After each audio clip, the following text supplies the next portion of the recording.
forward, go. Good evening, everybody. As you all know, my name is Daniela, and tonight I'm going to speak with you about high-fructose corn syrup. We've all heard of high-fructose corn syrup, whether it be in the news, in online articles, in our favorite talk shows, or even in commercials by the manufacturers of the product themselves. But do we even know what high-fructose corn syrup is? Do we know what it does, what it affects, or even which products contain it? In the next 5 minutes, I hope to enlighten you regarding high-fructose corn syrup as the most infamous food in today's society. My hope is that after being given this information, you might better educate yourself as to whether to continue to include high-fructose corn syrup in your diet. High-fructose corn syrup has many names.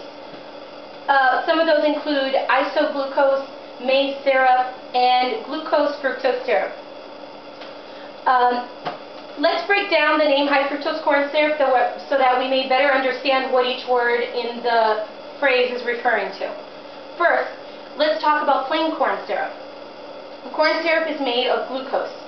As we all know, glucose is just another name for a simple sugar molecule. Glucose is actually important because it is a carbohydrate and is therefore a great source of energy for humans. The glucose itself is separated from the corn by adding something called an amylase, which is just a fancy word for bacteria secretions, to the cornstarch and water. From there, the glucose is separated. It is an efficient yet involved process that would be impossible to replicate in our own homes. So to call even corn syrup something natural would be a stretch. So now that we know where corn syrup itself comes from, let's talk about the high fructose part. Basically, they begin with plain corn syrup, and we have to somehow convert the corn syrup from glucose to fructose. This is a very complex process, but the basic gist of it is that it goes through enzymatic processing, meaning that there are proteins added to it that eat the glucose and secrete fructose. So that's how we get the fructose. This fructose is then added to more simple corn syrup, and voila, we end up with high fructose corn syrup. So why this long laboring process to create something that tastes exactly like sugar, which is a natural product? The answer lies in the additional functions of high fructose corn syrup. So, high fructose corn syrup is known for tasting like sugar, but did you know that it also keeps sugar in recipes from crystallizing if it's combined with it? Also, it softens the textures of food, adds volume, and enhances flavor. With these features, it's easy to see the appeal of it because it does make recipes easier to follow. Believe it or not, high fructose corn syrup is actually cheaper to obtain than sugar, even though it goes through so much processing.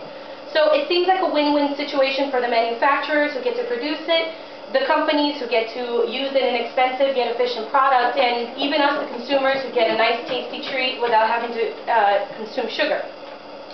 By these means, we might even assess that high fructose corn syrup is just getting a bad rep, and maybe it doesn't deserve such a bad reputation.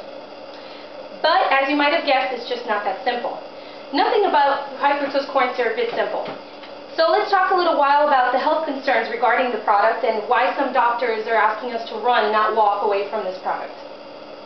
In an article entitled The Double Danger of High Fructose Corn Syrup, written by Billy Sonda, we see some of the negative attributes of high fructose corn syrup highlighted. According to this article, Dr. Mera from the U.S. Department of Agriculture performed several studies regarding rats with copper deficiency, and all those rats that were copper deficient were given high fructose corn syrup as opposed to sugar. Those rats that were given the high fructose corn syrup developed severe abnormalities in their major organs. A lot of what we're seeing with people, that these inexplicable cancers that are happening with a lot of people, were starting to happen to the rats. The abnormalities were fatal in almost all cases.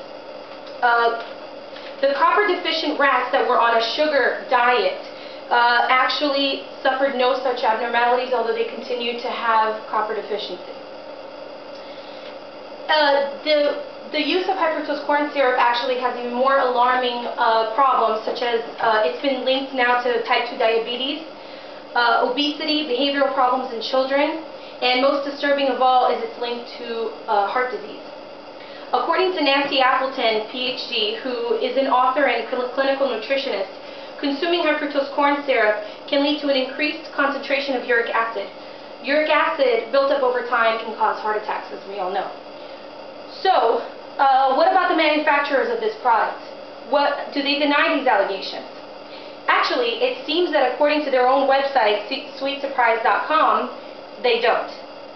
They state, as is stated in their commercials, that it's fine in moderation. There is only one problem with that. High-fructose corn syrup is in almost everything we consume, so having it in moderation is actually close to impossible. Some foods that contain it, for example, are sodas, microwave popcorn, soup, crackers, cookies, and many, many more. Consuming it in moderation would require that we purchase nearly no packaged foods, and that we limit our visits to restaurants, bars, and movies.